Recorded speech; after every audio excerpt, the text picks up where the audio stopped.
is a passionate information technology professional, entrepreneur, and technology author based in Langley, British Columbia, Canada. He's president and certified IT administrator for Coleman Technologies, which he founded in 1999. Please welcome the esteemed Mr. Darren Coleman.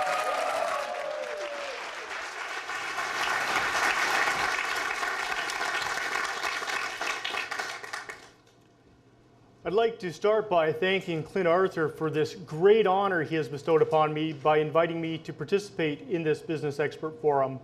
I'm also very grateful to the entrepreneurship students here at Harvard Business School for making this event possible.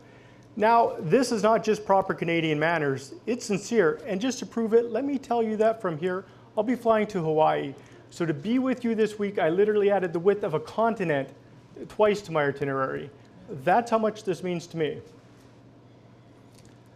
Let me paint a scenario for you. The phone rings, an email arrives, it's from someone you know and respect, and they have a request. But is it a request or is it an opportunity?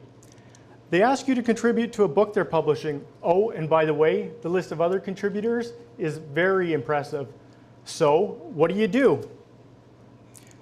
You're gonna have to bring your A game. You're gonna have to meet the deadlines. Can you do it? Yes or no? Luckily, I answered yes, and that's how I became a part of Technology Press' #1 best-selling book, Easy Prey: How to Protect Your Business from Data Breach, Cybercrime, and Employee Fraud. Ultimately, the book went on to become a #1 bestseller on Amazon in the computers and technology category. Now, as you may have already gathered, public speaking is not my forte. Moreover, a stellar student I was not. So to be here today at Harvard is truly fantastic. But it's also a good lesson. No one would ever predicted that I would end up on a bestseller list, let alone speak at the most prestigious university in the world. So, let me tell you about my journey and how I got here.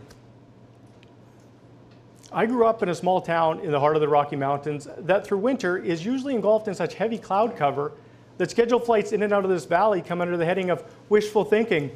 So you're better off to drive the 7+ hours east of Vancouver through the picturesque scenery to arrive in Castlegar, British Columbia, with its small population of 9,023 people. Think about it. There are more people on this campus today than in my hometown. I spent my early childhood in Castlegar until the age of 7, when shortly after my parents separated, my mom moved my sister and me to Vancouver, where better job opportunities existed for her. However, Dad had his established excavating business back in Castlegar, and given his hard work ethic and his commitment to the business and the long distance that now separated us, we were limited to just holidays and a few weekend visits throughout the year. Now, don't get me wrong, my sister and I loved him, and I know he loved us, but this was the reality in which I lived. Things don't always work out the way you want, not in the real world and not in the virtual world. It's called life. I never realized what impact my childhood had on my adult life until I began to look at the factors that contributed to both my personal and professional success. And with all due modesty, considering my humble origins, I really have accomplished quite a lot. When I graduated from college, I did what all college students should do. I secured an internship with a good, honest company. However, they made it quite clear that I was getting an internship and not a job, and I should have no expectation of employment, and I didn't.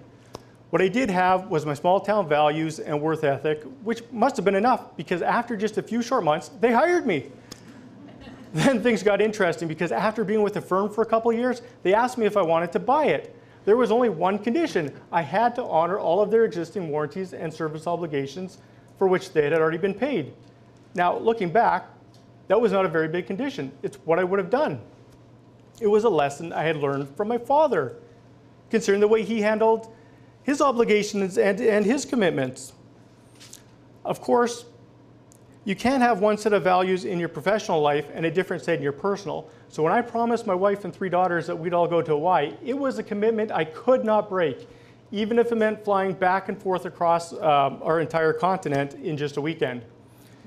And that's my message to you today. As entrepreneurs, be willing to commit to your clients, to your customers, and especially to your family. It's our commitment to the things that we cherish that allows us to have them, whether that be customers or your families. And in business, commitment has been the defining factor that has enabled me to survive and thrive. Yeah!